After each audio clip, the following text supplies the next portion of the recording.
அகிலம் நியூஸ் உறவுகளுக்கு வணக்கம். அகிலம் நியூஸின் இரவு நேர பிரதான செய்தி அறிக்கையில் முதலில் தலைப்புச் செய்திகள். அனுர சஜித்திடம் உதவி கோரிய ரணில். செப்டம்பர் 21 நாட்டில் ஏற்படவுள்ள குழப்பம். கொழும்பில் கடலில் மூழ்கிய நண்பனை காப்பாற்ற முயன்றவருக்கு நேர்ந்த சோகம். 260 ரூபாவாக குறையும் அமெரிக்க டாலரின் பெறுமதி. ஜனாதிபதி தேர்தலில் வாக்களிக்கும் ஒழுங்கு வெளியானது. நீதிமன்றத்தில் இருந்த போதைப்பொருள் மாயம். குளவியால் 100 மாணவர்கள் வைத்தியசாலையில். சொந்த மகனையே கொலை செய்த தந்தை இலங்கையில் பயங்கரம். தொடர்வன விரிவான செய்திகள். நாடு வங்குரோத்தான பின்னர் 2022 ஆண்டில் நான் அனுரகுமார திசாநாயக்க மற்றும் சஜித் பிரேமதாசவிடம் உதவி கேட்டேன் என்றும் அவர்கள் அனைவரும் என்னை வீழ்த்திவிட்டு செல்ல முற்பட்டனர் எனவும் ஜனாதிபதி ரணில் விக்ரமசிங்க தெரிவித்துள்ளார். ஹம்பந்தோட்டையில் நேற்று நடைபெற்ற இயலும் ஸ்ரீலங்கா பேரணியில் கலந்து கொண்டு உரையாற்றும் போது ஜனாதிபதி ரணில் விக்ரமசிங்கே இதனை குறிப்பிட்டுள்ளார்.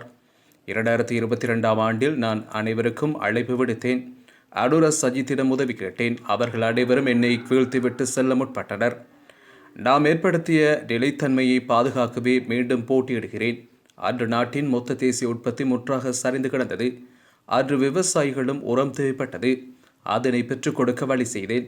சுற்றுலாவை பலப்படுத்தினோம். அதற்கு உதவிகளை வழங்கி விவசாயிகளுக்கு நன்றி தெரிவிக்கிறோம்.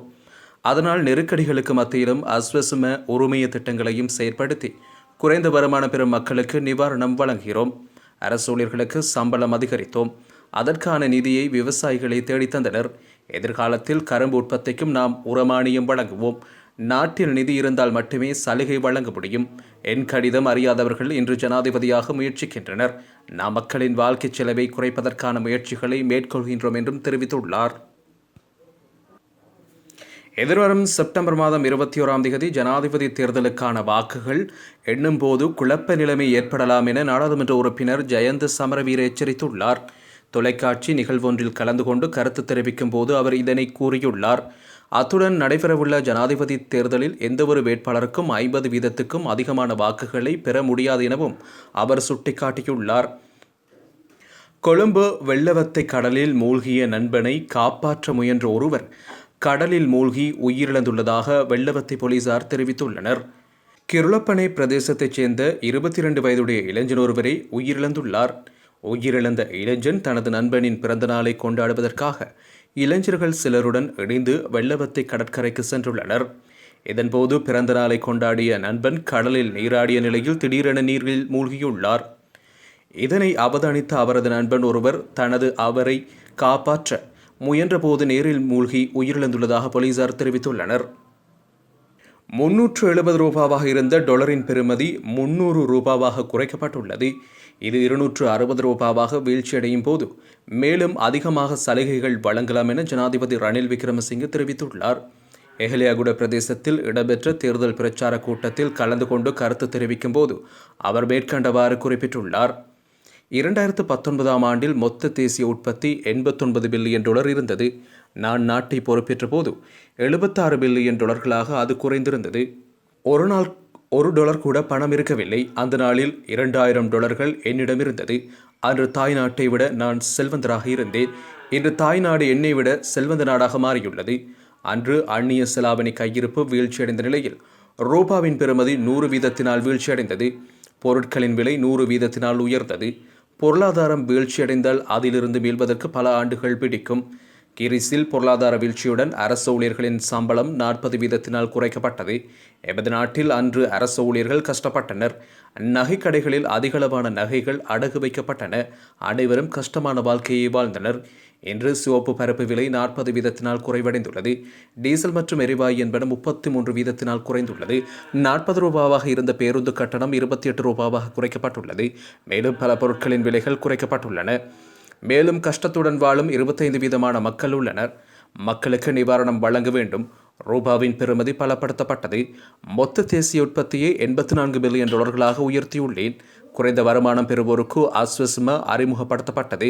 அந்த வருடத்தில் வரிச்சலுகை மற்றும் சம்பள உயர்வு வழங்க முடியவில்லை. ஆனால் 2024ஆம் ஆண்டில் அரசு ஊழியர்களுக்கு 5000 ரூபாய் கொடுப்பனவு வழங்கப்பட்டது. பின்னர் அது 10,000 ரூபாவாக அதிகரிக்கப்பட்டது. வாழ்க்கை செலவு கொடுப்பனவும் 25,000 ரூபாவாக அதிகரிக்கப்படுகிறது. அடிப்படை சம்பளமும் உயர்த்தப்பட்டது என்றும் தெரிவித்துள்ளார். இந்த ஆண்டு நடைபெறவுள்ள ஜனாதிபதி தேர்தலில் வாக்களிக்கும் ஒழுங்கு தொடர்பான ஊடக அறிவித்தல் இன்றைய தினம் வெளியாகியுள்ளது.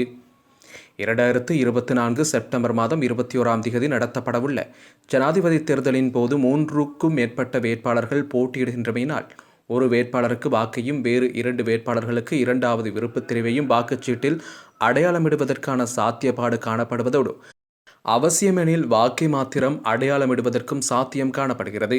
வாக்காளர் வாக்குச்சீட்டில் தனக்கு விருப்பமான வேட்பாளரின் பெயர் மற்றும் சின்னத்திற்கு எதிரில் அதற்கென குறித்தொதுக்கப்பட்டுள்ள பகுதியில் 1 என்ற இலக்கத்தை குறித்து வாக்கை பிரயோகித்தல் வேண்டும். அதன் பின்னர் 2 மற்றும் 3 என்ற இலக்கங்களை குறிப்பதன் மூலம் தனது 2வது மற்றும் 3வது விருப்பத் தெரிவை குறிப்பிட முடியும். வாக்குச்சீட்டொன்றில் வாக்காளர் தனது 2வது அல்லது 3வது விருப்பத் தெரிவுகளை அடையாளமிடவில்லை எனினும் அதில் முறையானவாறு ஒரு வேட்பாளருக்கு அடையாளமிடப்பட்ட வாக்கொன்று காணப்படின் அது செல்லுபடியான வாக்கொன்றாக ஏற்றுக்கொள்ளப்படும். மேற்படி முறைகள் தவிர வாக்காளரின் வாக்களிக்கும் உளக்கருத்து வாக்குச்சீட்டின் மீது இடப்பட்ட ஏதேனும் அடையாளமொன்றினால் தெளிவாக தெரிகின்ற விடத்து உதாரணமாக எக்ஸ் மாத்திரம் அடையாளமிடப்பட்டுள்ள போது அதனை வாக்காளருக்கு அளிக்கப்பட்ட வாக்கொன்றாக கருதப்படும். வாக்காளரை அடையாளம் கண்டுகொள்ளக்கூடியவாறு ஏதேனும் ஒரு எழுதப்பட்ட அல்லது அடையாளமிடப்பட்ட வாக்குச்சீட்டொன்று போன்றே கீழே குறிப்பிடப்பட்டுள்ள விதத்தில் அடையாளமிடப்பட்டுள்ள வாக்குச்சீட்டொன்றும் வாக்கெண்ணலின் போது நிராகரிக்கப்படும். அதாவது எந்த ஒரு வேட்பாளரும் வாக்கு அடையாளமிடப்படாதது போன்று வாக்களிக்கும் போதும் 1க்கும் மேற்பட்ட வேட்பாளர்களுக்கான வாக்கு அடையாளமிடப்பட்டுள்ள போதும் ஒரு வேட்பாளருக்கு 1 மற்றும் மற்றொருவருக்கு தர அடையாளமிடப்பட்டுள்ள போதும் வாக்களிக்கும் முறை நிராகரிக்கப்படும் என்று தெரிவிக்கப்பட்டுள்ளது. கொழும்பு பிரதான நீதவான் நீதிமன்றில் வழக்குச் சான்று பொருளாக வைக்கப்பட்டிருந்த 12 கிலோகிராம் ஹெரோயின் போதைப்பொருள் காணாமல் போயுள்ளமை தொடர்பில் கைது செய்யப்பட்டுள்ள சந்தேக நபரை தடுத்து வைத்து விசாரணைக்கு உட்படுத்துவதற்கு அனுமதி அளிக்கப்பட்டுள்ளது. குறித்த சம்பவம் தொடர்பில் வழக்குச் சான்று பொருட்களின் முன்னாள் பொறுப்பாளர் குற்றப்புலனாய்வு திணைக்களத்தினால் கைது செய்யப்பட்டு கொழும்பு பிரதான நீதிவான் நீதிமன்றில் இன்று முன்னிலைப்படுத்தப்பட்டார். இதன்போது சந்தேக நபரை எதிர்வரும் செப்டம்பர் மாதம் 4ஆம் தேதி வரை தடுத்து வைத்து விசாரணைக்கு உட்படுத்துவதற்கு நீதிவான் அனுமதி அளித்துள்ளார். தெனியாய பட்டிக்கல பெர்ச்சி அபிவர்தன மகாவித்தியாலயத்தில் கல்வி பயிலும் சுமார் 100 பாடசாலை மாணவர்கள் இன்று பிற்பகல் குளவிக்கொட்டுக்கு இலக்காகியுள்ளனர். பாதிக்கப்பட்ட மாணவர்கள் அனைவரும் உடனடியாக ஊருபோக்கு பிரதேச வைத்தியசாலையில் அனுமதிக்கப்பட்ட நிலையில் அவர்களில் 8 பேர் மேலதிக சிகிச்சைக்காக அம்பிலிப்பிட்டிய வைத்தியசாலையில் மாற்றப்பட்டுள்ளனர். தெஹியத்தகண்டிய சேருப்பிட்டி பிரதேசத்தில் மகனை கூறிய ஆயுதத்தால் தாக்கி கொலை செய்த தந்தை கைது செய்யப்பட்டுள்ளதாக தெஹியத்தகண்டிய போலீசார் தெரிவித்துள்ளனர்.